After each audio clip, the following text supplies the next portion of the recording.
Hello everybody, Mr. LEGO Lover 55 here, and welcome to another LEGO set review. Today we're taking a look at set 70801, The Melting Room. This set is recommended for ages 6 to 12 and has around 122 pieces. Now before I begin the review, I would just like to point out that if you click the little eye in the corner of this video, you can vote for the next LEGO set that I review. But with that out of the way, let's go ahead and get into the review. So this is one of the smaller LEGO movie sets from the first wave, so it's got quite a few play features. So one is that you can sort of move this around, sort of move the laser pointer, or what I think that's what it's supposed to be, around. So you can do it like that.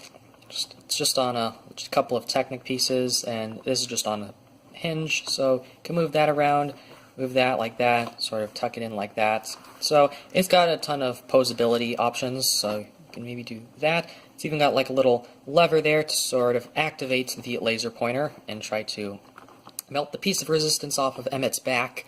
But that's it for that. But then you've also got a gear here, which, first you can turn the little thing Emmett's on. You can turn it pretty much a full 360 as long as there's no figures in the way. And you can also, with this gear, you can sort of lower and raise the thing he's on. So you can have him lie flat like that, or you can have him at an angle like so when he's ready to be melted. So that's a pretty neat play feature, and I don't know, that's just sort of fun to do. Okay, but don't do it too much or else that might happen.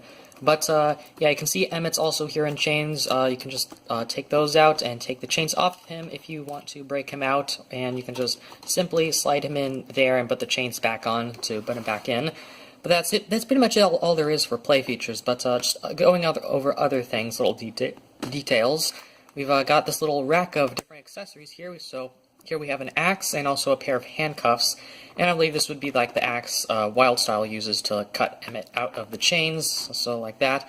But that's really all there is to this set. Just here's a look at it from underneath. It uses one of these larger sort of plates there, and here's a look at it from the back, and just different angles.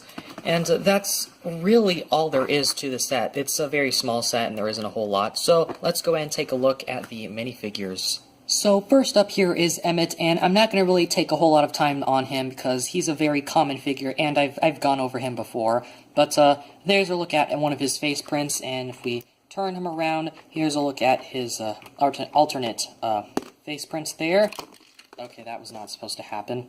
And there's a look at his alternate face print, and a little bit at his back printing. And that's pretty much all there is for Emmett. Next up, we have Wildstyle, and I believe this version of her is actually exclusive to this set. Mainly, that is because of the hood piece. Although the hood piece is a cool piece, it's not the best one because this hood piece is made of rubber, and rubber head accessories don't tend to work very well because, I don't know, right now it comes off really easily, and I guess that's just a result of it being, I guess, on over time, but I'm definitely glad they started using the hard plastic head molds for the hoodies. But yeah, just very nice printing all around. You got arm printing, got a bit of leg and toe printing there, so just very nice printing and everything. And here's a look at one of her faces, and here is her other face. And that's pretty much it for Wildstyle. And the last figure we have here is just one of the robot police guys. So this one's, I honestly find this figure a lot more interesting than Emmett. But you can see he's got some pretty nice police uniform printing there, and he's of course got the robot head. He's sort of a rectangular-eyed Cyclops or something, and then he's got sort of like a voice projection box there or something. But yeah. Very nice printing all around. He's got a walkie-talkie back there. And he's also got this gun, which I believe was new at the time when it came out. And he's also got this hat, which is, as well, also is pretty cool, which has got some printing there on the top. But that is pretty much it for this guy. So here is the instruction manual for this set. So on the front is pretty much what would have been on the front of the box. Then we move to the next page, instructions, instructions, instructions, and then the final product. And then we have a little advertisement here for some of the other LEGO Movie sets. Advertisement for the LEGO Movie video game. and then our good old list of pieces, which goes on for 2 pages, and that's pretty much it. So let's go ahead and move on to the end of the video. Now, when I first got this set, I wasn't a huge fan of it, but I think I mainly got it because it was a cheaper set. However, looking back on it now, it's definitely not a bad set, and it's definitely not as bad as I remember, but it has a lot of cool stuff in it, like the exclusive wild style, and then I don't know, I just really like the robot police officer for some reason, and Emmett I really don't care about because I have so many Emmett minifigures now, but I don't know, just some of the play features are fun, like the table, I don't know, just doing that is really fun for some reason.